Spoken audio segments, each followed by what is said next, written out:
I'm going to start sharing. Oh, before I share my screen, let me open the chat. Tom and Jana. Okay, great. So when I share my screen, I want to start by sharing some important information. So, oh, that didn't turn out real well. Today is September 30th.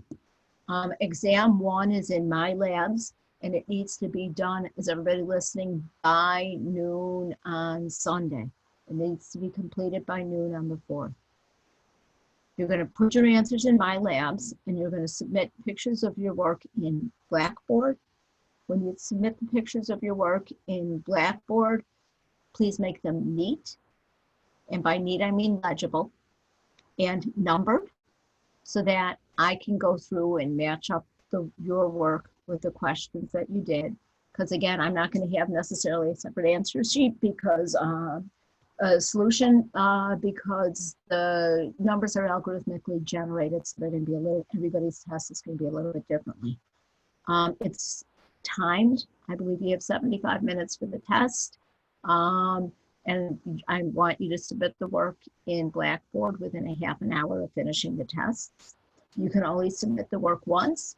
You can only take the test once. Just a reminder, there's no class on Friday. Problem set 1 is the practice test. It's due on Friday. Homework 1.1 is due on the 7th. What I did not write here is homework P6. And I want to talk to you folks about it. People in the other class were concerned with that one and did not think that they were going to, large number of folks did not think that they were going to reasonably get it done by the end of the day today. And so they asked for extra time. Do you guys need extra time? Yeah. Okay, so what I'll do is I will change that to the 2nd. Now, I also know that some people work very, very, very, very, very, very hard to get it done by today. So that if it's done by today after class, I'm going to go through, and before I extend the time on the assignment, anybody who has 100 on it, I will give you extra credit for getting it done on time. If you've got it done but you don't have 100, you'll benefit from the extra time to go back and change your grade. But if you worked super hard to get that 100 by now, then it'll be worth over 100. I'll put extra credit in there. Sound fair? Sorry, could you repeat that last part? If you have it done and you have and you have it done by now because it was due today, I will give you extra credit on it before I extend the time for everybody else. All right? Thank you. Because when I extend time, because a lot of people want it, if there's a whole bunch of people who need it, I'm not that adverse to extending the time. But I also know that that's a slap in the face for people who work super hard to get it done.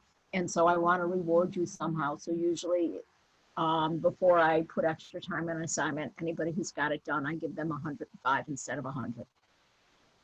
So that it's a win-win situation. Everybody benefits.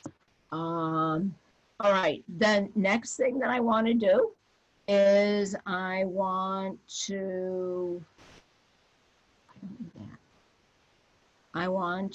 go into my labs.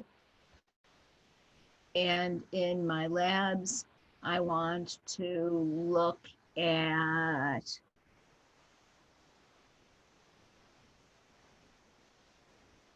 sorry, you guys are waiting. I think the internet is slowing down. That homework P6 first. Is there anybody who wants to look at any of the homework problems? Oh, wait. Backtrack. I'm sorry. I apologize. I'm a little bit all over the place today. There's one other thing. Watching that interesting debate last night made me, this morning while I was opening up my college email, I had an email from a math organization talking about the mathematics behind the election. And I thought, oh, wow, I don't know that I've reminded everybody to register to vote. And so I just want to throw that out there. I know it's not necessarily math related, but I think it's an important part of your civic duty that if you are 18, you'll be 18 by election day, and you're a citizen, please make sure you register to vote. You need to do that by October 9th. You can register online through October 9th. You can go to your Board of Elections by the end of the day on their business day on October 9th. Or if you're going to mail in a voter registration form, it needs to be postmarked by October 9th. If you need a voter registration form, I know on campus they have them in the student life office. So there, I did my little rant for the day.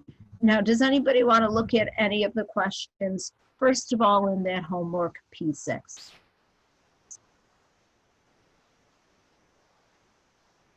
Any questions on any of the homework questions?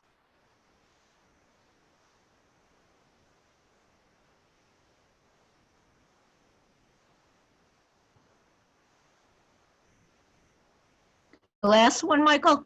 Okay.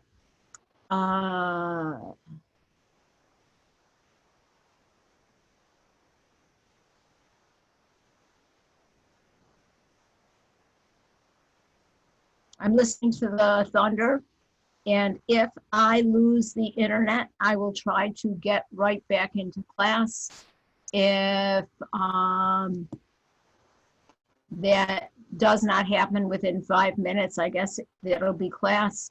If you lose the internet, I will be recording and saving class. Oh, the last question. This one's a fun one. This one asks you to perform the indicated operation, and you're asked to figure out if there are values that must be excluded. And so let's look and see what we've got going on here. We have first inside the parentheses, product. Does everybody remember that in order to multiply, we need to factor?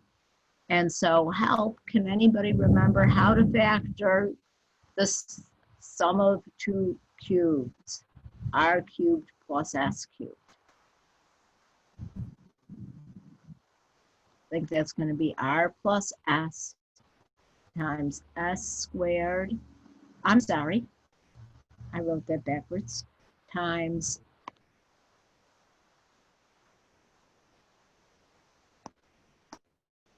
the first one squared minus the product, rs, plus the last one squared. And now we've got that times rt minus ru plus st minus su over 1. And then we've got that minus t plus u over r squared minus rs plus s squared. When we try to decide what values must be excluded, we know that the denominators cannot equal 0. And so I like to work with a factored denominator. I know that r plus s, that equals 0. That tells me r cannot equal negative s.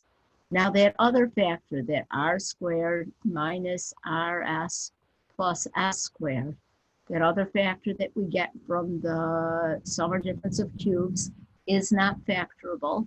That's prime, so we don't have to worry about that one equaling 0. And it turns out that that is indeed my other denominator. In order to multiply, we've got that first, 1 factored.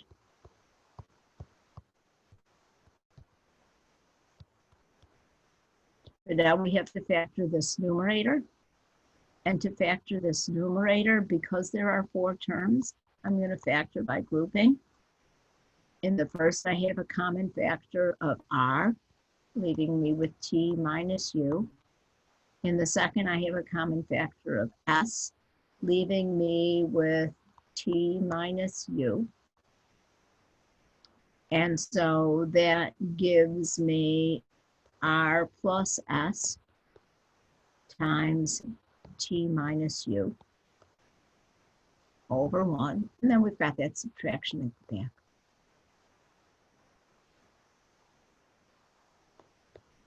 You guys are being super quiet. Is this making sense so far? Any questions? No, this is making sense. Okay. Now, in order to multiply, in parentheses first, I can cancel out the r plus s. And so I'm left with t minus u over r squared minus rs plus s squared minus t plus u over r squared minus rs plus s squared. Oh, and wow, look at that. That's pretty cool. Now we've got that common denominator. What we have to remember is because it's subtraction, we have to change it to adding the opposite. I think in class we always put the -1 in and distribute it to the numerator. But because I'm running out of space on the page, I'm going to do it the Slacker's way and change it into adding the opposite. And so when I add, I'm left with -2u over r squared minus rs plus s squared. How's that look? Better? I think the only thing that made that one a little bit involved was over here, the factoring the cubes. And again, that's just a pattern that you need to be familiar with. Is everybody done with that one? Can I clear it, or do you need it to be left up there for a minute?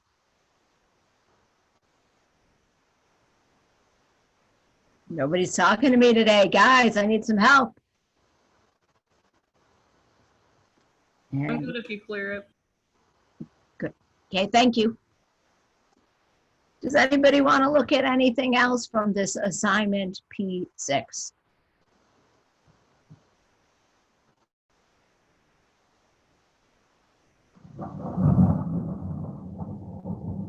Sorry about the thunder in the background, but I don't think you guys want me to mute myself.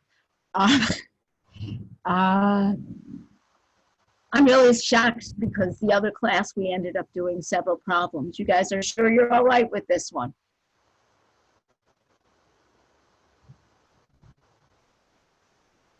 I'm good if everyone else is good. Thank you, Hannah. All right, then the next thing that I wanted to do today was I wanted to go over a version of the problem set, because the problem set is a practice test. It's close to the test. But before I actually open up the problem set to go over it, I did add a couple of extra questions to the test that were not on the problem set.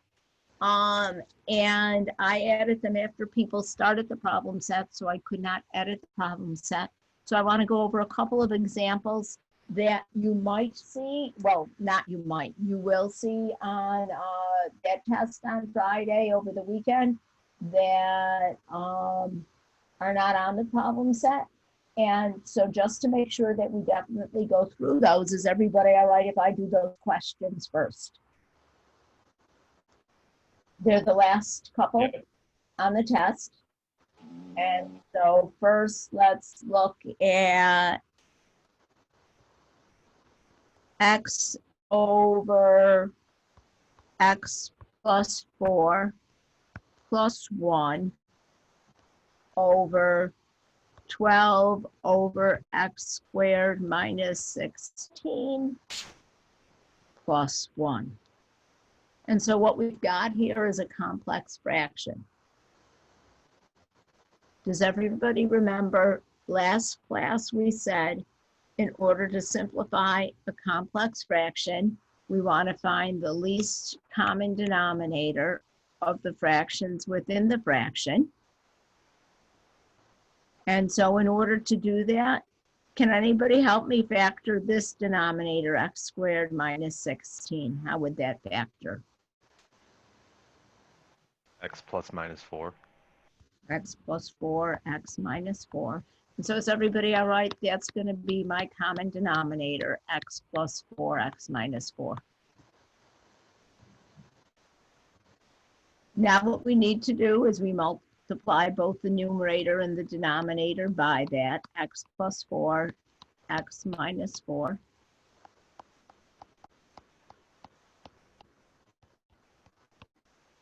And in each I need to distribute.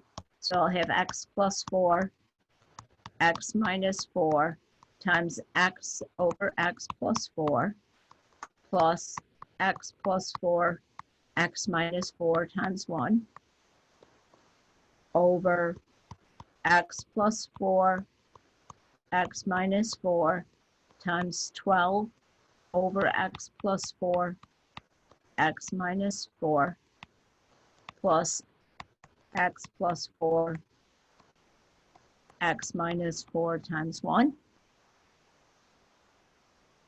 Here the denominator cancels, and so there I distribute and get x squared, x squared minus 4x, and then multiplying that out give me plus x squared minus 16. In the denominator, that cancels, and that leaves me with 12 plus x squared minus 16. So far, so good? I'm sorry, can you go over that last part, like, slightly slower? Sure. Are you all right with multiplying both sides by both top and bottom by the common denominator Yeah. and distributing to get this monstrosity? What did you distribute? The common denominator? You just redistributed it? Well, I took the time to show I'm going to multiply it by the first and the second. Okay. I just showed the distribution out. Okay, I'm good. Okay. And so here the denominator cancels, and when I multiply, I get x squared minus 4x, and I have to multiply that out. Here the whole denominator cancels, and I'm left with 12, and I have to multiply that out. So now, in order to simplify that, I think in the numerator I can combine like terms and get 2x squared minus 4x minus 16. And in the denominator, I get x squared minus 4. And now if it simplifies, I should be able to factor that. The denominator, hopefully everybody sees that as x plus 2, x minus 2. But when I factor that numerator, that 2x squared minus 4x minus 16. Does everybody remember? When we factor, we said it's easiest if you can find a common factor to take it out first. And because these are all even numbers, I've got that common factor of 2, which gives me x squared minus 2x minus 8. And I think that factors, let's see, x squared, let's do that as x times x. 8, let's do that as 4 times 2. And if I have a negative 4, and a positive 2, that would give me the minus 2x in the middle when I multiply it back. And so now, does anything simplify here? Sure, the x plus 2's cancel. So I'm left with 2 times x minus 4 over x minus 2. I guess if you wanted to, that's 2x minus 8 over x minus 2. How's everybody feel about that one? Can you do that? Yes. Great. Then next one's a multiplication problem. And actually this part of this is similar to that one that we did off of P6. The reason I added this one was because I wanted to make sure there was something where you had to factor those cubes.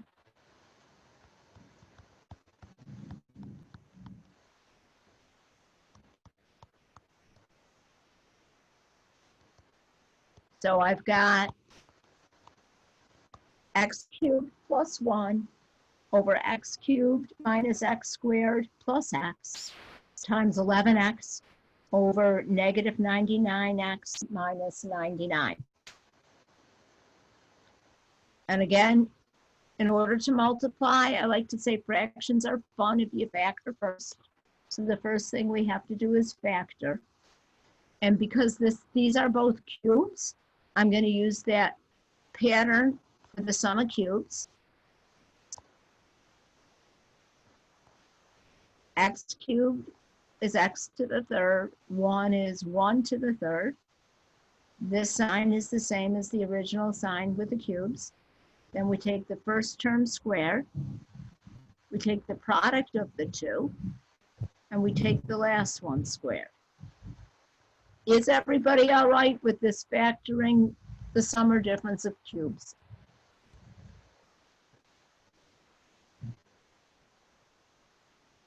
If so, then now I'm going to factor that denominator. When I look at that denominator, is there anything in common? X. Beautiful. And when we take that x out, we're left with x squared minus x plus 1. Wow. Does anybody see anything nice going on there? You could cancel out. Yeah, we can simplify. Now we've got 11x, and now I'm looking at that denominator, the negative 99x minus 99. Is there anything in common there? Negative 99. Beautiful. And when I take out that negative 99, I'm left with x plus 1. Huh.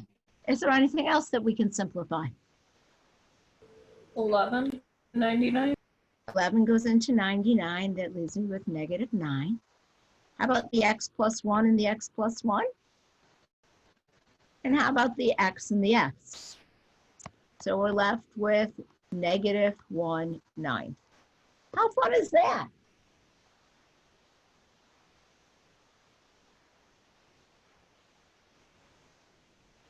Everybody all right with that one? That's a lot of work for negative 1/9. Yeah, but you know what? When things start canceling out, doesn't it make you realize that maybe you did something right? It does. Yeah. So. Next one's a factoring one.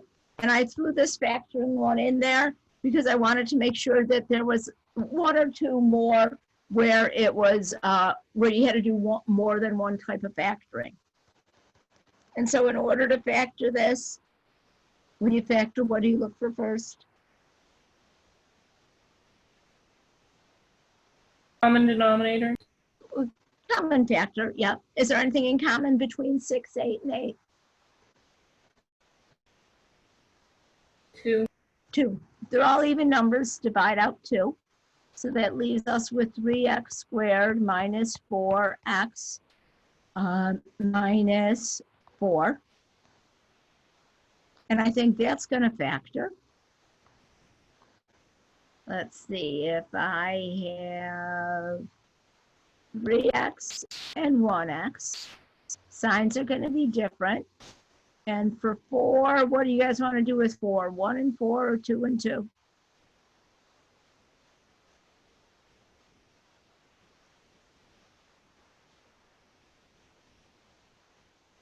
How do you want to factor that 4? 1 and 4 or 2 and 2?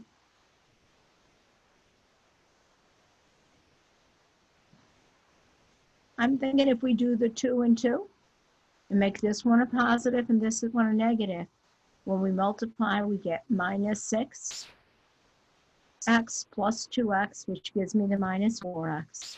And so that would be my factored form. How's everybody feel about factoring?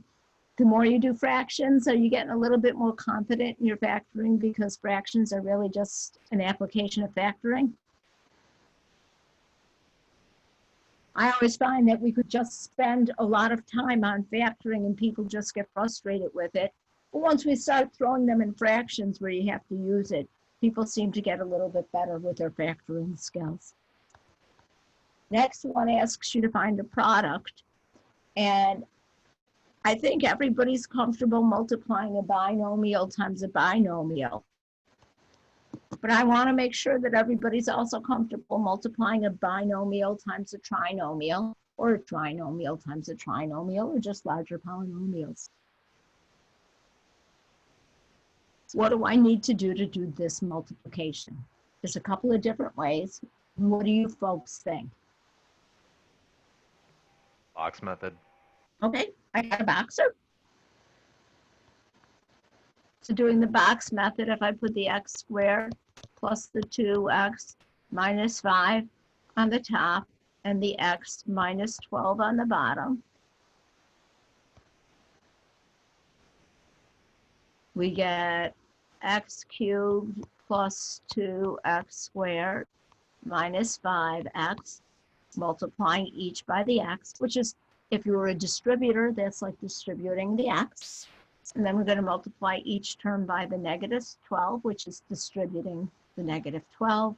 Gives me minus 12x squared minus 24x plus 60. And then when I try to combine my like terms with what's in the inside, I have x cubed minus 12x squared plus 2x squared is minus 10x squared.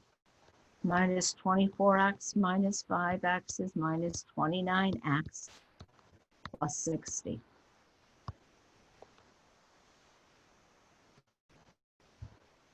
Is everybody comfortable with that level of multiplication?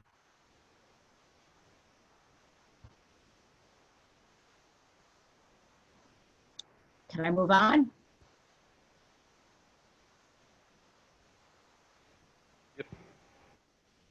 Next one is there's some exponent law problems of varying degrees of difficulty. Let's look at this one. I have 2x to the negative 5, y to the 3, z to the negative 5, all being raised to the negative third. Throughout everything we're going to do, we always have to remember about order of operations. Order of operations tells us to start inside the parentheses, but there's really nothing that, oh, I apologize, this is a y. There's really nothing that I can do there. And I'm going to do exponents. And so I'm looking at this exponent, and I'm wondering what's being raised to the negative third power. The 2, the x, the y, or the z. Which would be raised to the negative third. All of them? Beautiful. And so raising each of those factors, because it's all multiplication, I'm going to have 2 to the negative third. And then when I raise a power to a power, what do I do to those exponents?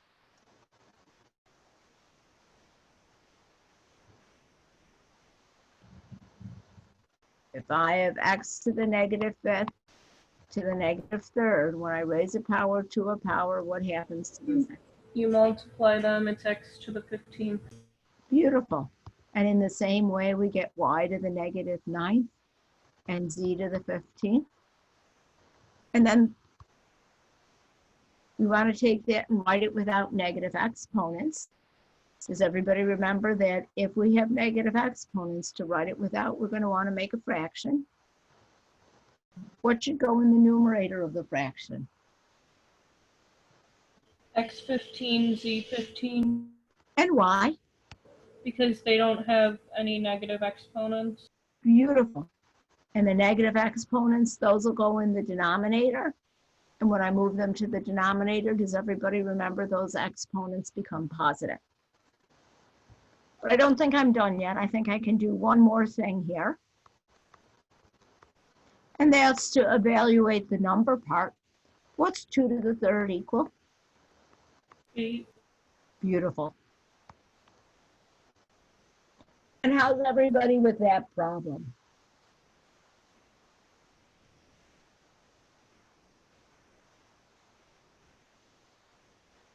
We okay?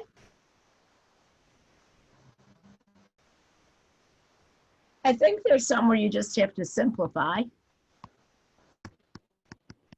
So if I have something like 4x minus 8 over x squared minus 4x plus 4, is everybody comfortable simplifying a fraction like that?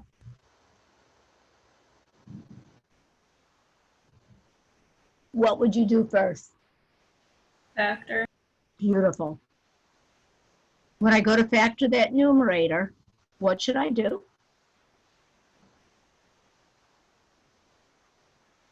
Common factor of 4. And when I go to factor that denominator, x squared is x times x. My signs are the same, both negatives. And how do you want to factor that 4? We're factoring the 4 in the back in order to get that 4 in the middle. I'm thinking 2 and 2. Now can I simplify that?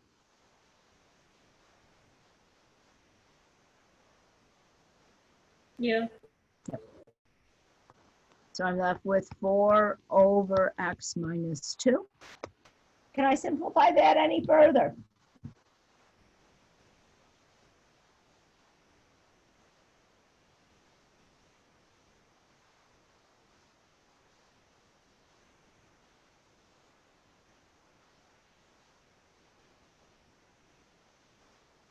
I think we're done.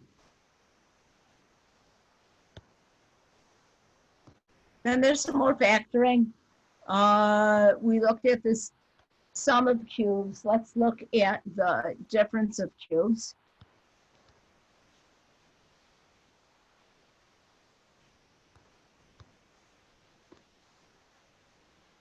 Does everybody recognize this because of the z cubed as a cube?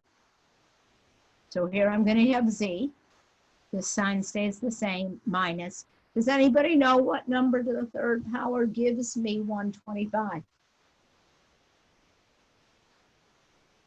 If you're not sure, use your calculator. 5, beautiful. And then when I go to fill in the trinomial, if this is a minus sign, this one will be a plus sign. Those signs are different. And the last one is positive.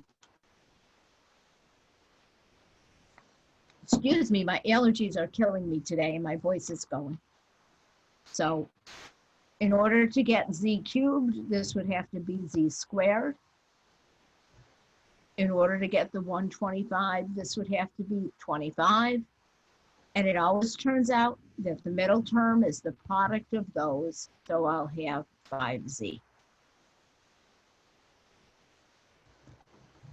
Is everybody all right with factoring when you have either the sum or difference of cubes?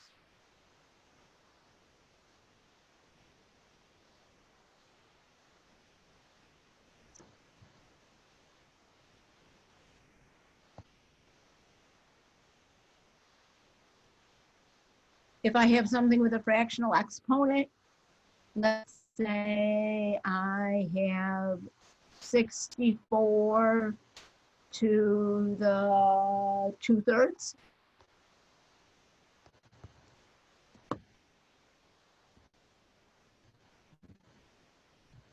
Can anybody write that for me with a radical?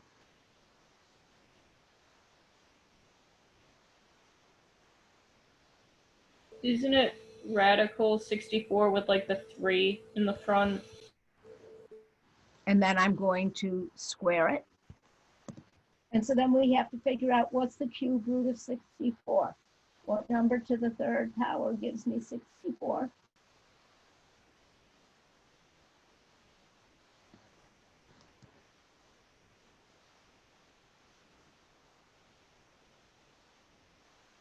Anybody find it if you don't know it offhand by trial and error or with a calculator?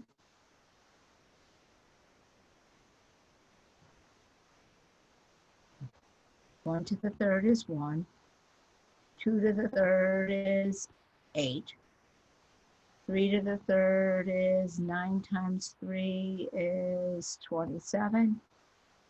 4 to the third, let's see, 4 times 4 times 4. 16 times 4 is 64. We have the winner. So this becomes 4 squared, so my final answer would be 16. And so some of those are a little bit different than what you might see in the problem set. But now I'd like to look at the problem set.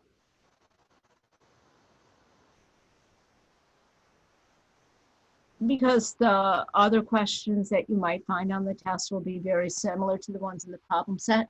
And I don't know if I said this often enough to your class. I know I repeated it several times to the 11 o'clock section. Do this several times. Some of the questions are pooled, which means there might be 2 or 3 different questions that you could possibly get for, like question 4, there might be 3 different questions 4s, or question 5, there might be a couple of different question 5s. Do the problem set over and over and over again. You can repeat it infinitely. And the more you do it, the better you'll do on the test. So let's look at this. Is everybody ready?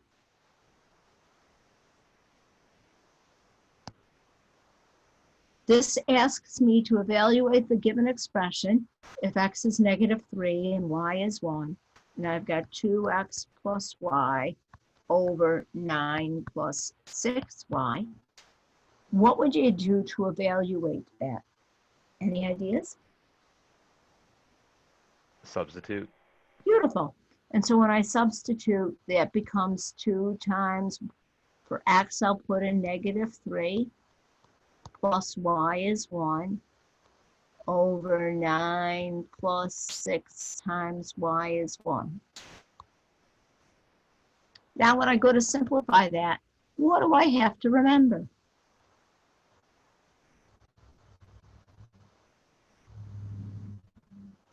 Is everybody all right with their order of operations? So here in the numerator, first thing I do is the multiplication. -6 plus 1 would give me -5. And then in the denominator, does everybody remember we have to multiply first? So that's 9 plus 6, which would give me 15. Am I done?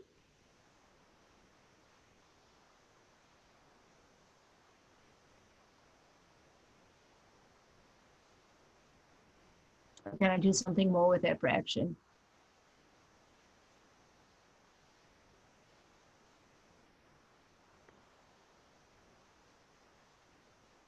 Is there anything that goes into both 5 and 15? I think we can divide out the 5, and so the final answer is -1/3.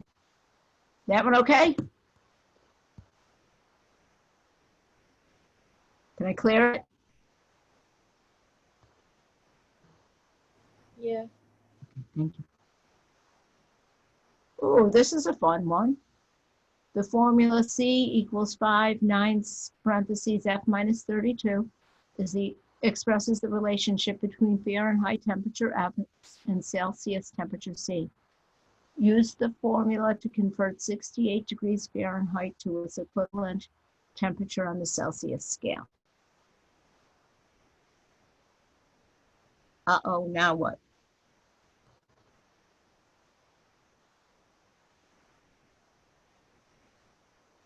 What would you do?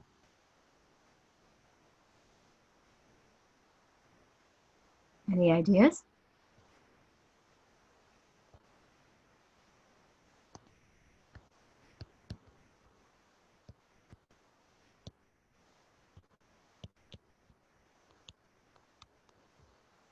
What should I do with that 68? Plug it in for us. Beautiful. And so that gives me 5/9 times 68 minus 32. 68 minus 32 is 36. And so let's see, 9 goes into 36 4 times, and we're left with 20 degrees Celsius. That one all right.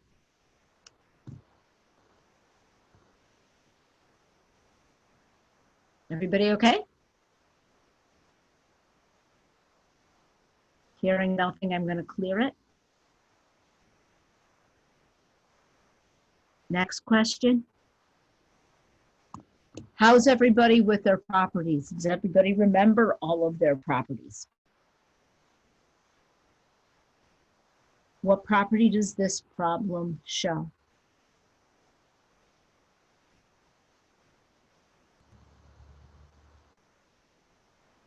Any ideas? Do we need to go over the properties or do you guys remember them? Could you kindly go over the properties? Sure. So first one is choice is the commutative property of addition. When you commute, if you think about the use of the word commute, when you commute, you go back and forth. And so the commutative property allows you to go back and forth or change order. A plus B equals B plus A. Commutative property of multiplication is the same idea, but with multiplication. A times B equals B times A. The identity property of addition, for the identity, you're looking for what you add that doesn't change the identity. And so when I add 0, it doesn't change my identity for addition. And likewise with multiplication, when I multiply by 1, it doesn't change who I am, what I equal, my identity for multiplication. Inverse properties. Inverses, when you add them, you get the identity. And those are going to be your negatives. When you multiply them, you get the identity. And so those are going to be your reciprocals.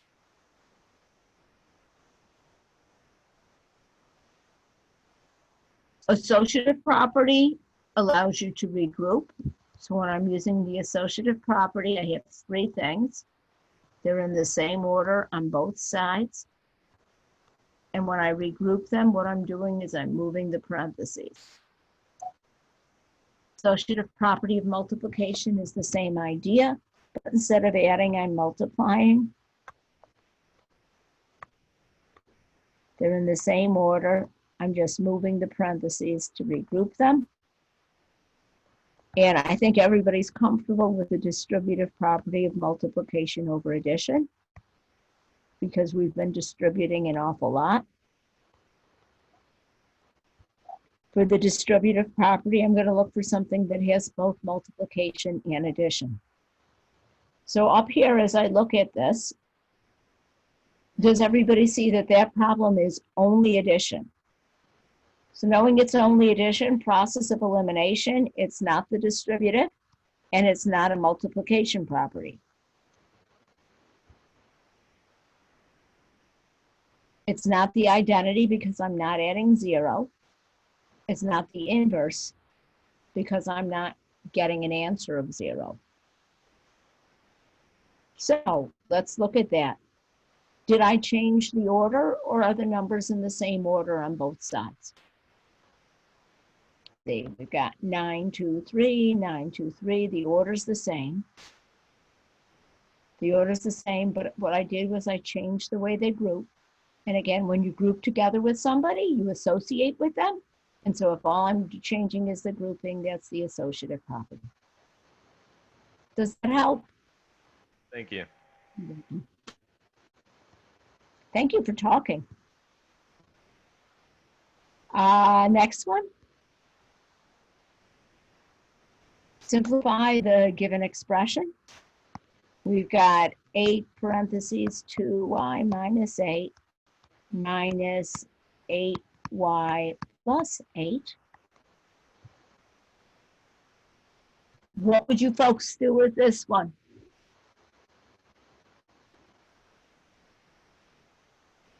Any ideas?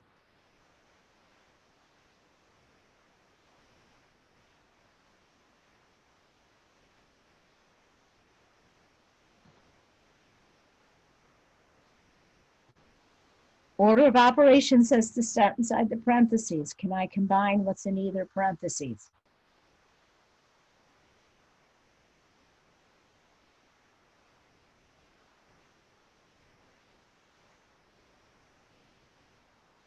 I don't think there are any like terms in the parentheses. So now, is everybody all right? We're going to distribute.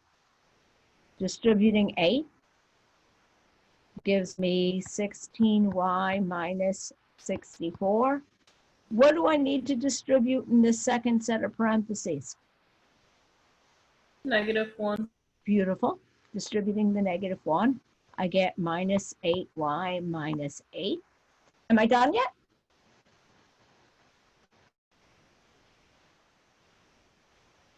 Or can I combine anything?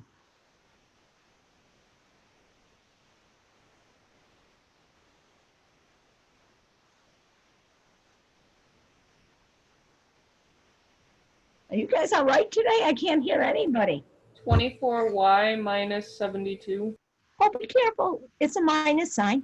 Oh, haha. So, 8y. yeah. And that would be minus 72. But can I tell you, that's why I want you guys to show out as much work as possible and not just type your answers in. Because if I saw all of this done right, and you had given me a final answer of 24y minus 72, I could realize that's a sign error. And in my labs, everything's weighted equally, so that if you got it all right, you'd get a 1 point out of 1. If I could see that sign error, you would probably get like 8/10 of the point at least. And so that's why I ask that you show your work. Does that make sense? So contrary to what people think, I did not pay her to say that, but I'm glad that she did, because it gets to explain why I want to see all that work neatly. All right. Oh, this one. Good heavens. If I were to take x to the 16th and raise it to the 5th, that should be a rounded parentheses. When I raise a power to a power, what do I do to those exponents? Multiply. And so 16 times 5 is 80. beautiful. Everybody all right with that one? That one's too easy. I think I'm going to take it off the test and put a harder one there, okay? If nobody objects, I'm going to. Oh, Keep don't it. do that, Are you please. joking? I have to bribe you guys to talk to me today, huh? Oh boy. Let's see, how about this one? What if I have negative 20 x to the 9th, y to the 7th, over 5 x to the 4th, y to the 3rd? When I divide with the same basis, what do I do to those exponents?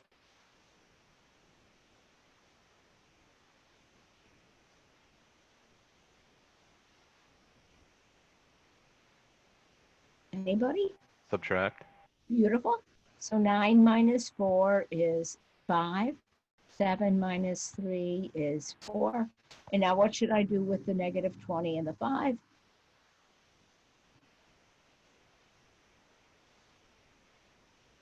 If I divide them, I get negative 4. Is that all right for my final answer for you guys?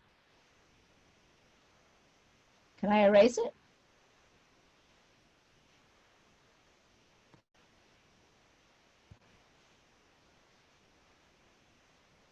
How is everybody with scientific notation? Good. Good. Do we need to go over this one, or should we skip it? You can skip it. Okay. How about simplifying something like the square root of 28? What should I do?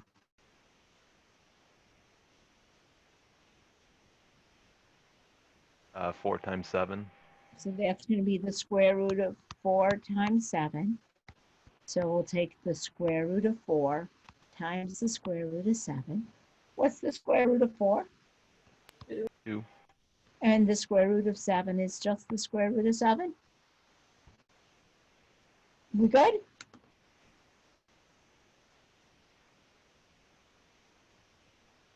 Can I clear it? All set. Okay, great, thank you.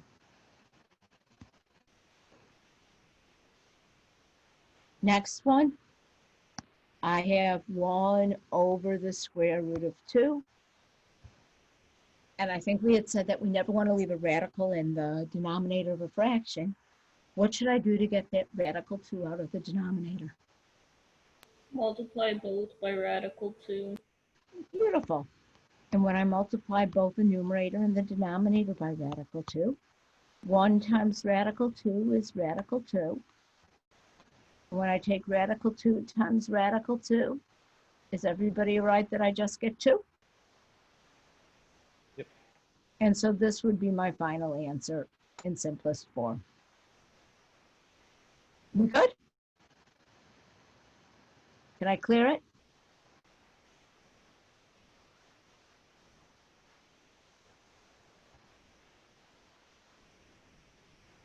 How's everybody with adding polynomials? We've got negative 6x squared, cubed, pardon me, plus 5x squared minus 7x plus 10 plus 7x cubed plus 4x squared minus 10x minus 3. Help, what should I do?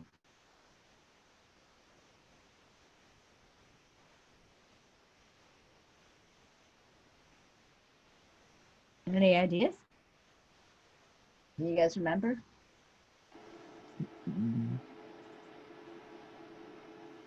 Don't you just add them as is? Yeah, but combine like terms, right? Yeah, of course. Yeah, that was what I was looking for. Yeah. So, Yeah, I was about to say. So that's going to be x cubed plus 9x squared minus 17x plus 7. How's that one? Was that one too easy? No, that was good. That was good. All right. Can I clear it? Yeah. Okay, thank you.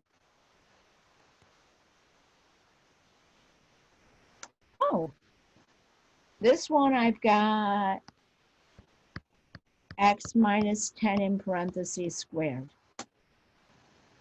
Should I just square the x and the 10 or no?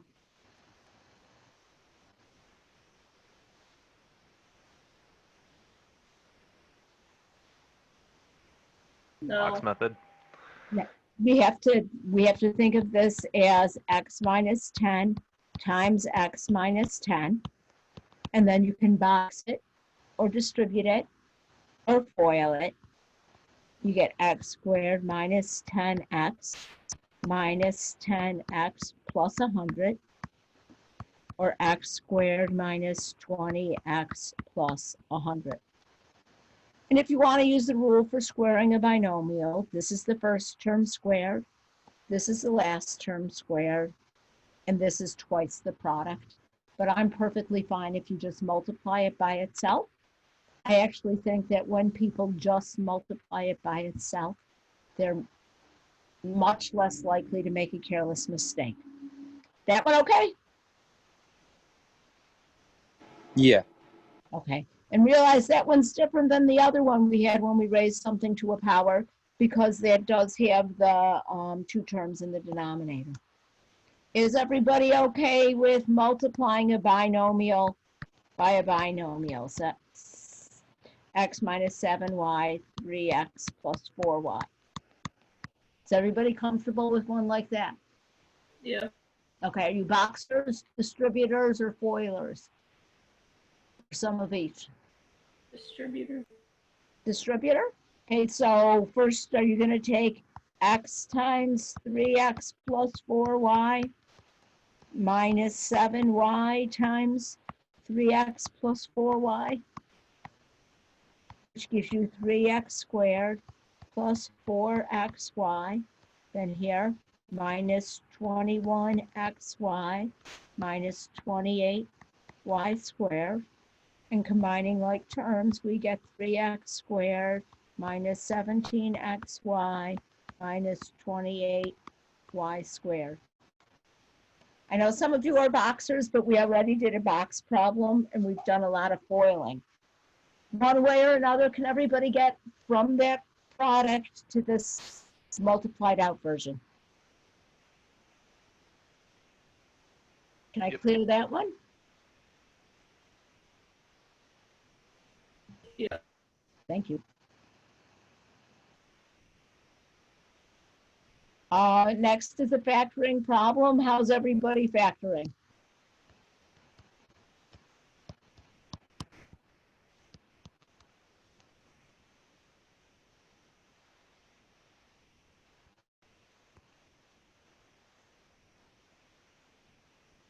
Signs are the same, both positive.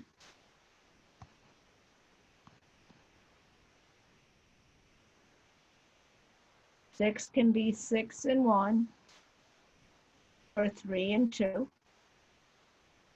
5, the only possibilities are 5 and 1. To get the y squareds, the y's are in the front. Do you want to use the 6 and 1 or the 3 and 2? 6 and 1. And so now if we use the 5 and 1, which goes where? 5, it goes first. And the 1 goes second. And you'd have to check by multiplying. That one all right.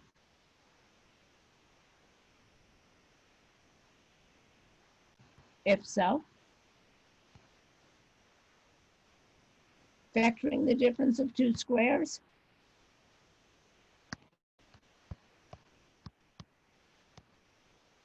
Can everybody factor that for me?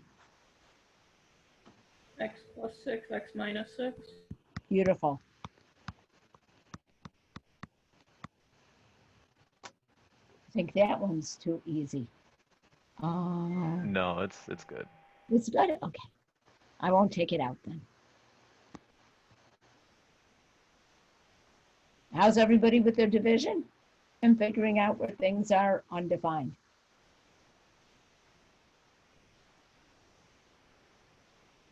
We need to go over this one.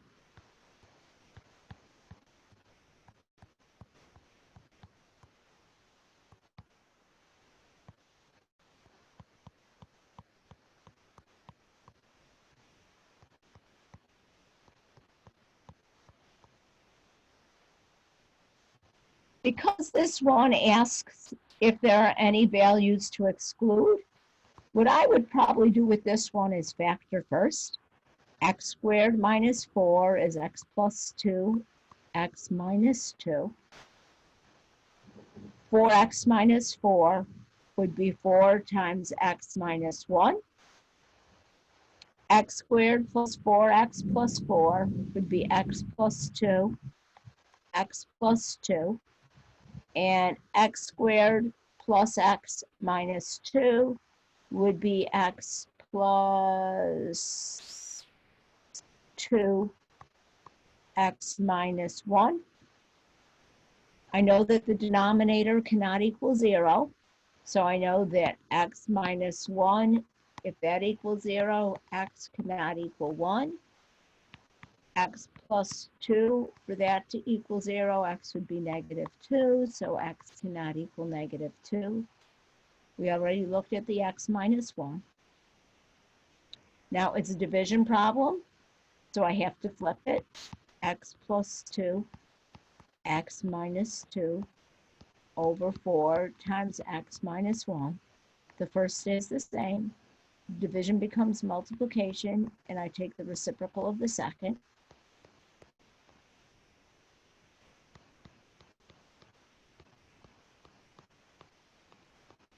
And then I have to again make sure that this denominator is non-zero. But we already looked at that factor equaling 0. So I'm going to exclude 1 and negative 2. Now, we've changed it into multiplication and we've factored. So if we divide out the common factors, we're left with x minus 2 over 4. How's everybody with that one?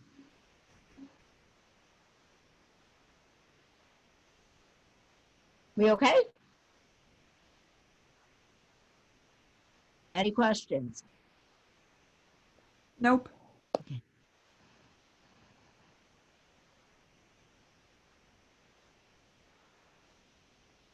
Next one I've got oh wow, okay. This is slightly different than the one the other class had. If I've got the sum of two fractions,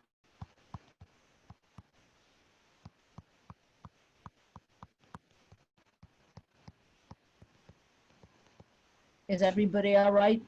They need a common denominator, which in this one we have already. So we'll just add across 2x squared minus x over x squared plus 2x.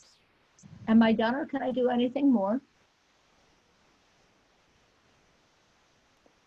Can you cancel like the 2x squared over the 2x and just get 2x back? Or No. What you have to do before you can cancel is factor. So that's oh, right. Yeah. x times 2x minus 1 over x times x plus 2. And so I can cancel the x's, Oh, okay. Okay. but that's it. And actually, we also have to look at what values make that denominator equal to 0. And so is everybody all right? X cannot equal 0 and x cannot equal negative 2. Yep, I got that.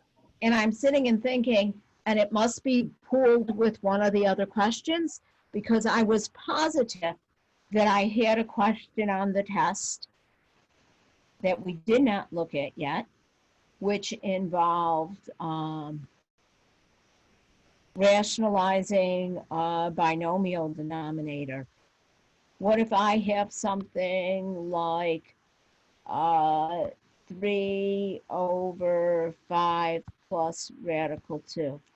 Can anybody remember how to get the radical out of that denominator? You multiply the top and bottom by 5 plus radical 2. Almost. Oh, reciprocal? Conjugate. Conjugate, yeah, there we go. 5 minus radical 2. Right, I was you were on the right track. Yeah. But you have to make sure that these guys have different signs. I'll do the hard part here when I distribute. I get 15 minus 3 radical 2. Here, because they're conjugates, does everybody remember it's the first one squared? 5 squared is 25 minus the second one squared. Radical 2 squared is 2. And so I have 15 minus 3 radical 2 over 23.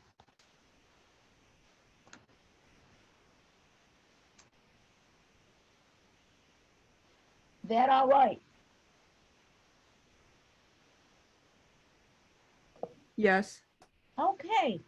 Then I think that's it in terms of the problem set and the questions that I wanted to go over to practice. We have 5 minutes left because you guys had less questions on the homework than the other class. Did anybody want to look at any other problems from any of the homeworks or the problem set or anything else? For the homework or for the test, we have to do it all in one sitting, right? Yes. Okay. All in one sitting, 75 minutes, submit your work within a half an hour. If you get up and go, it's going to shut, and anything that was not done yet will be marked wrong. How many questions? Pardon? How many questions? 25. If we have like an issue with our computer, because I know in the spring semester, I got kicked out of my bio exam because I had an issue with my computer. Can we just like email you or? I do believe that if it comes, like if it's a computer problem and you get kicked out, I think I've got it set so that you can re-enter. Okay, cool. Go Yeah. through and do it and it doesn't let you re-enter, then send me an email. But with the conference that I'm going to be in on Thursday and Friday, I'm not going to be able to check my email a lot, but I will get back to you. Okay. And Thank you. again, it's got to be done by noon on Sunday. The reason I've got noon on Sunday is because I want to try to grade them before our next class. So I'm not sure I'll get, because I've got 2 classes worth to grade. Hopefully they'll be done by Monday morning, but I'm not positive. And initially I wanted to take the extra time to start looking at the next section, but I don't know if you guys can hear it. I'm beginning to lose my voice. So I might shut up now unless you guys have questions on something. Is there anybody who came in after I took attendance that wants me to check and make sure that I got that you were here?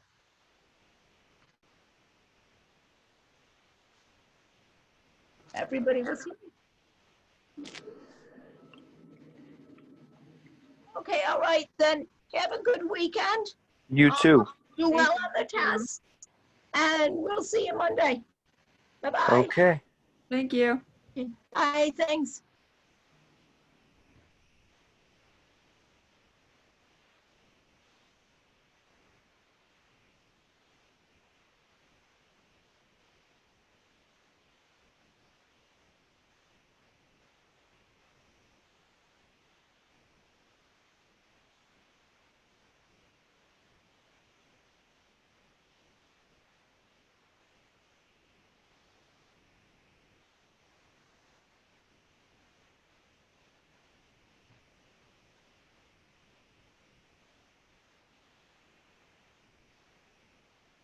Gianna, Avante, do either of you have a question?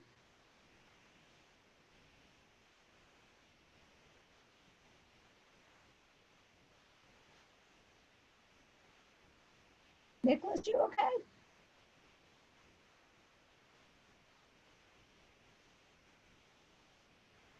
Have a good one. Bye-bye.